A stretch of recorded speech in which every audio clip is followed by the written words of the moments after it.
আসসালামু আলাইকুম। কেমন আছেন সবাই? আলহামদুলিল্লাহ আমরা তো অনেক ভালো আছি।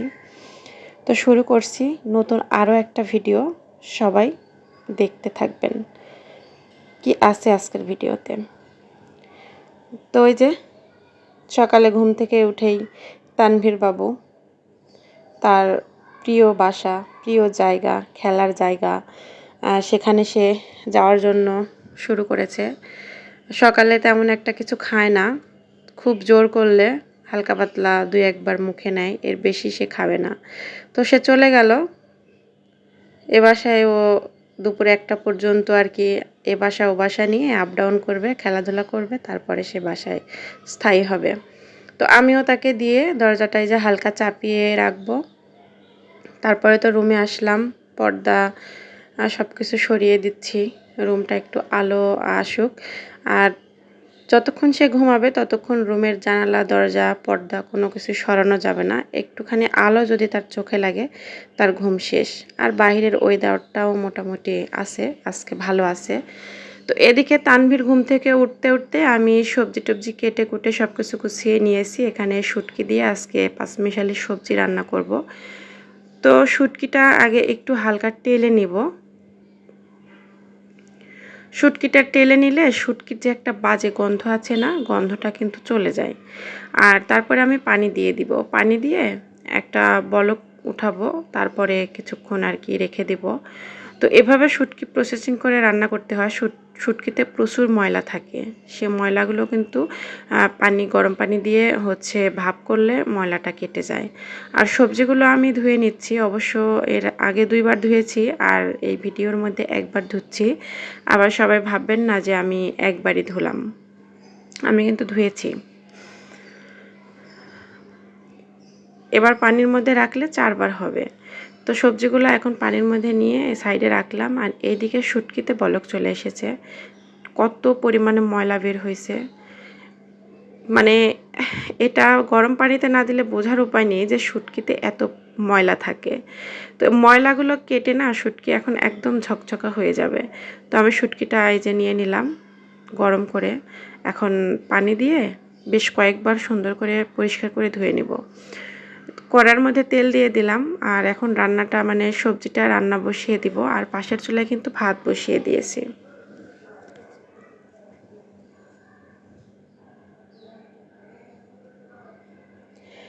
তেলের মধ্যে আমি আস্ত জিরে দিই, এতে করে একটা ফ্লেভার আসে সুন্দর।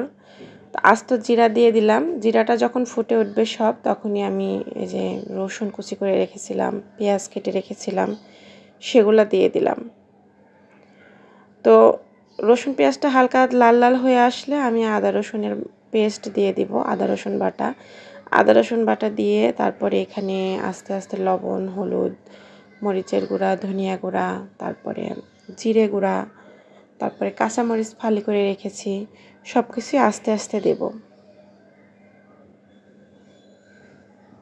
সব বেশিরভাগ রান্না একই রকম, শুধু মশলা দেখা যায় কিছু রান্নাতে মশলা কিছু বাকি থাকে, আবার কিছু রান্নাতে মশলা বেশি থাকে।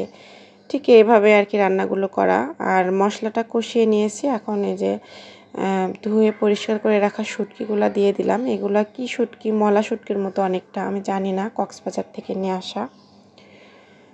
তো শুটকি দিয়ে অনেক টাইম কষিয়ে নিয়ে তারপরে এই যে সবজিগুলা দিলাম। আর এই সবজি দিয়ে শুটকি ভুনা করলে কিন্তু অনেক মজা লাগে। খালি এমনিতেই শুটকি ভুনা একরকম মজা, আর সবজি দিয়ে শুটকি ভুনা আরেক রকম মজা। শুধু আলু দিয়ে শুটকি ভুনা করলেও অনেক মজা লাগে। তো এখানে বেশ অনেক রকমেরই সবজি আছে। তো আমি এটা নাড়াচাড়া দিয়ে ভালোভাবে করে নিব। আর ওইদিকে ভাতটা কিন্তু উতলে গিয়েছে, ভাতের পাতিলের ঢাকনাটা সরিয়ে দিলাম।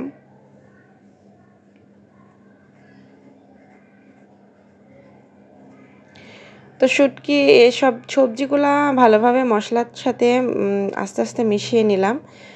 আর এদিকে কিছু বাসন জমে গিয়েছে, ভাবলাম রান্না নিয়ে পড়ে থাকলে তো হবে না, যখন আর কি চুলার পাশে দাঁড়ানো দরকার তখন দাঁড়িয়ে কাজটা কমপ্লিট করে আমি, যদি 5 মিনিট বা 2 মিনিটও যদি চুলার পাশে না থাকা লাগে, আমি 2 মিনিট 5 মিনিটের মধ্যে অন্য আর একটা কাজ শেষ করে আসি। তো বাসনগুলা পরিষ্কার করে নিই। বাসন পরিষ্কার করে নিলে দেখা যায়, পরিষ্কার করে গুছিয়ে নিলে দেখা যায় রান্নাঘরটাও অনেকটা পরিষ্কার লাগে ও গোছানো লাগে।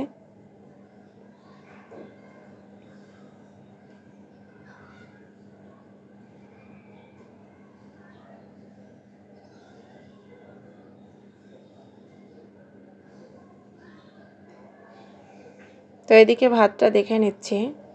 আর এই চালের ভাত হইতে অনেকটাই সময় লাগে, শক্ত চালটা অনেক, ভাতটা অনেক সময় লাগে।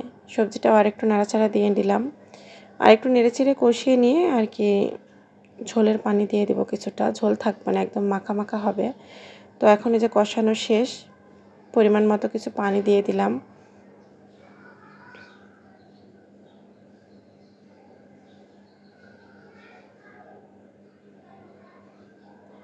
আর সবজিটা প্রায় শেষের দিকে, আর একটু ঝোল টানবে, তারপরে হালকা জিরে গুঁড়া দিয়ে নামিয়ে দিব।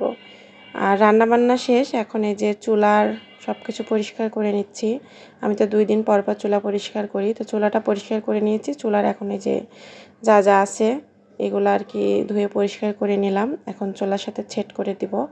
তো চুলার সাথে ছেট করে দিয়ে আর কি আমি আরেকটু কাজ আছে, সব কাপড় ধোবো, গোসল করব, তারপরে নামাজ পড়বো, খেতে আসবো। তো রান্নাঘর থেকে বেরিয়ে এই যে গোসল করে নিয়েছি, এখানে 3টে পাপোশ ধুয়ে পানি ঝরাতে রেখেছি, এখানে এই যে কাপড় কেচেছি। প্রত্যেক দিনই মানে কম বেশি কাপড় থাকবেই, কাপড় ধোয়া একদিনের জন্য বন্ধ হবে না, এই তো একটা অবস্থা। তো আজকে রোদ ছিল, তাই অনেকগুলো কাপড়ই পরিষ্কার করে দেওয়া হলো, সব কাপড় এই যে মেলে দিয়েছি, এখন শুকিয়ে যাক। তো ভিডিওটি আজকে শেষ করব, সবাই ভালো থাকবেন, আল্লাহ হাফেজ।